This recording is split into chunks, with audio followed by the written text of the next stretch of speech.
Hello and welcome back to another Demis Hellen tutorial. We are going to take a look at claps today. I'm asked a lot of questions about claps and how do you process them, how do you layer them, what do you do to get them sounding so snappy or so distant. There's all different techniques that you can use, and depending on the type of music that you're creating, we're obviously going to look at trance.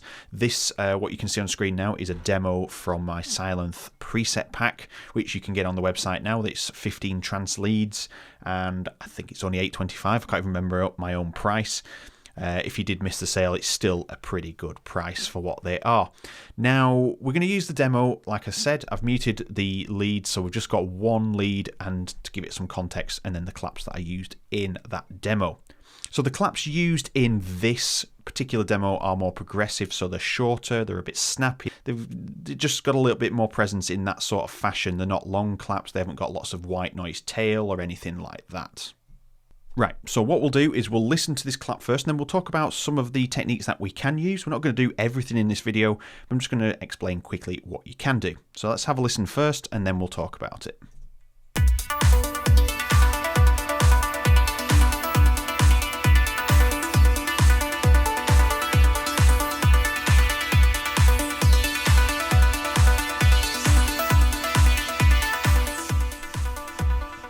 Okay, so as you can hear, there is an accent on the clap. So we have the clap, and then we seem to have just a slight accent on every second clap, which just gives it a little bit more, it's just to make it more interesting is probably the way I would put it. So instead of it just being a straight clap, clap, clap, I've just put a bit of variation in there, so there's an obvious first and second clap, but it's not too dramatic, it's just a little accent on the top. So the first thing that I'm going to explain is looking at layering. Now, layering is the number one thing that you need to do to create your own claps and get the sound that you want, because you're not always going to find that clap that just sounds right, and it depends on the type of music you're making. You might be mixing snares and claps, white noise and claps, glitches, things like that. There's all different things that you can include.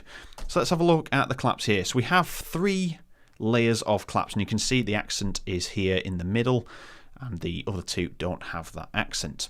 Now if we zoom in on the 3 claps here, you can see these 2 are hitting on the beat, this one's hitting just on the beat. Now that gives a more humanized feel, so it doesn't sound as rigid, and a lot of modern electronic music production is going that way. It's sounding more organic as we go along. There's still a lot of rigidity in tracks, especially in trance and let's say house music and things, but it's starting to just flow a little bit smoother because everything's starting to become more humanized, and it's just generally a nice sound, and it sounds a little bit better than just having that solid clap hitting on each second beat of that bar.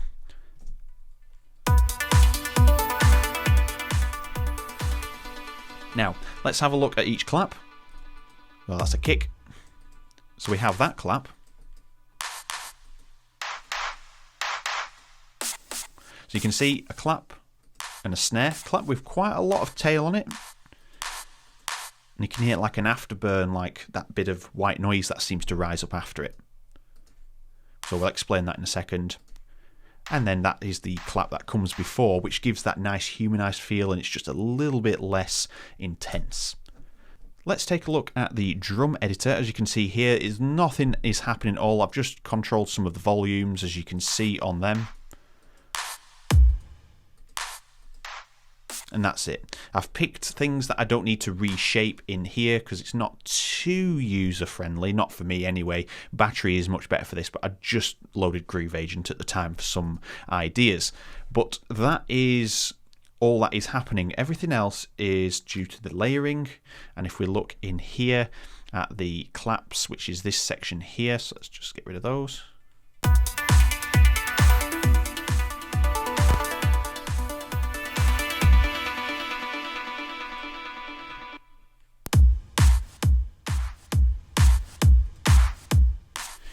Okay, so there we are. We have our clap and snare. And you can see there's 3 things happening here. I have a little clipper which is just boosting the volume just to give it a nice overall boosting in sound. On the EQ, I've just rolled off all the low and the mid, like low mids that are in there, and just controlled some of the what you'd call the de-essing section. That's just by ear, so that's not by number, just to get that sound sounding okay.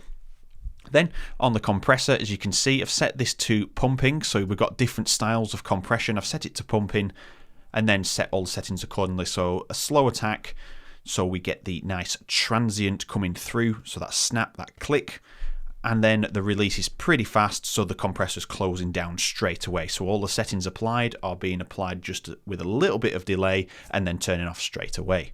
Left the knee right in between hard and soft, I just left it there. And then the threshold was to taste once it was set to 4:1.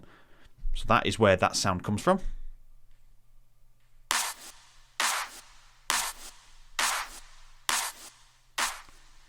So you just get that effect, and it doesn't sound very good.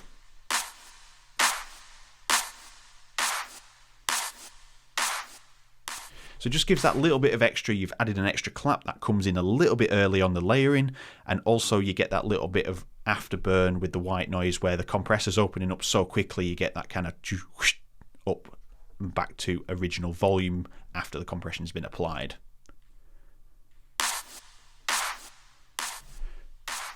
And that's down to using the characteristics of the pumping style on there for Pro C2. Other compressors will react differently, but there are plenty of other options out there that you can use.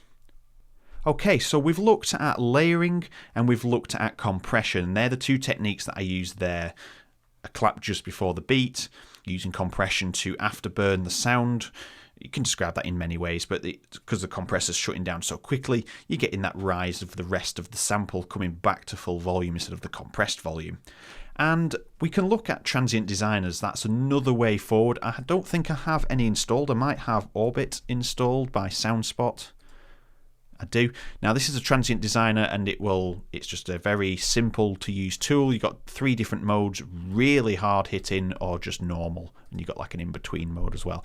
So if you set it on really hard, and we'll just increase the boost and we'll leave the mix at full. There's plenty of other transient designers out there, and I'm sure you do have them.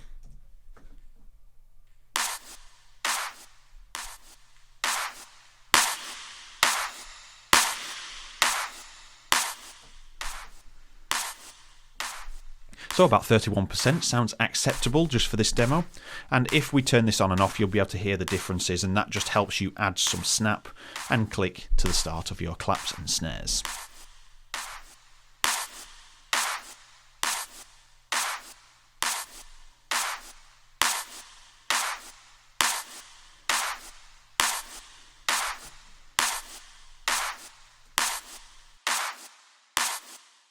Now, while that is a transient designer, we can use shaper tools as well. So you can use LFO tool, Evade. There's a free one by Tal. I think it's called Tal Shaper. I've covered it in a previous tutorial. I'll put that on screen if I can find that video for you. But what we'll do, again, I think I've only installed this shaper at the moment, Evade. So we'll discard that last one. And this is a shaper tool. So it's a multi-point LFO tool, basically. And we have many different features that we can use. So let's get this running. Now you can hear that it's actually applying a sidechain at this moment in time. So we can actually load a preset for snares and claps. So we could pick something up here. Master, so there's kicks there, clap, pop. But it's as simple as you can either reverse this, so it'll go backwards, and you can set it up that way. Or we can just simply raise the front, and we've got a shaper. So I'm just going to double click on this one to remove that point.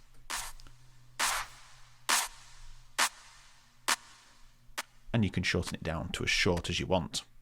So you could have these on individual channels in your mixer, and you could have clap 1, so you just have the click. Clap 2 can be the body. Clap 3 can be the accent, for example. But the good thing about these sort of shaping tools, we can bypass frequencies. So this is applying this transient design to the whole thing. But we can say, oh, I want the highs to pass through up to, say,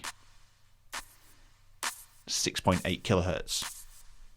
So you can add even more transient elements to the top by not actually processing them with this. It'll just let them come through without being shaped by this tool.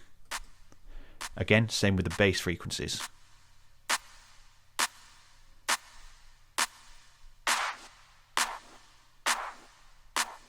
So you can create some interesting sound design using these features. Very simple features, but they are very powerful at the same time. We can also offset things. Let's put that back to 0. We can operate on mid only or side only. So it'll only compress the side or the mid detail, so mono or stereo detail. Let's just reset that to 0. Smooth, that's like your attack on a compressor.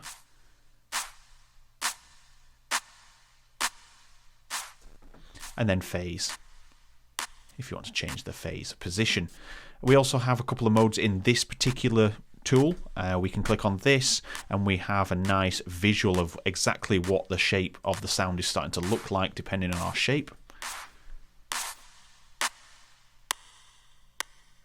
So it's a really handy tool, and you can also reverse the polarity of this. So if you have some frequencies coming through, let's just have it like that, some bass frequencies and some top. So these frequencies here are being bypassed on each side. As you can see, these grayer bits that have faded in. But if we was actually to reverse this, it will now only compress those sections and leave the middle intact. So there's different things you can do, and you can also set this to work in different rhythms. So you can have it in dotted and triplets, and you can obviously set it all here, but quarter of a bar, that is perfect for looping this. Okay, so that's transient design. What else you can use? You can use expansion. So my best way to explain this is using Axis by Soundspot again. So again, these are the only plugins that I've currently got on my system. Any sort of multiband, compressor with an expansion feature, anything that has got an expansion feature in relation to compression will work. Now let's take a look at the clap and say we want to do this bit. We'll solo into this bit and we can apply some upwards expansion. So if we go to the compressor, and you can see here it's set to down at the moment, but we can actually start to upwards compress this. I'm just doing it very basically, we're not going to set anything else up. And you can achieve more transients that way as well. And we can do that for the top. We can solo the top. Maybe that's a little bit too over the top, but just for demonstration purposes. And if we remove and bypass, you can hear exactly what is happening with that upwards compression. And again, if you choose to do so, you can actually control whether it's in the stereo field or just in the mono section as well. There's a lot of things that you can do with that and various other plugins. And finally, we have covered shaper tools already, which was part of the kind of transient designer section.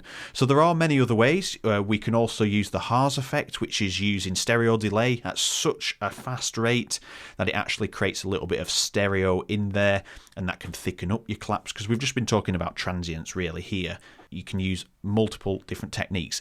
If you have any tips and tricks on how to shape your claps, things that I haven't covered in this video, especially relating to the body of the clap rather than just the transient, which we've focused on today, please let us know in the comments. Everybody reads the comments and everybody can learn from these tips and tricks.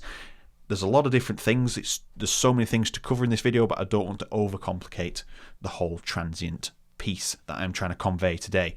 If you do have those, let us know in the comments, because it really will help, and maybe I can even do a second video on this and actually use some of those tips to share with you guys in a visual format. And also, if you haven't already, please hit the like button. It does help the videos get shared around and for other music producers to up their game as well. And finally, hit subscribe if you haven't already. 3 videos per week on trance and music production combined. So thank you very much for watching, and I will see you in the next video.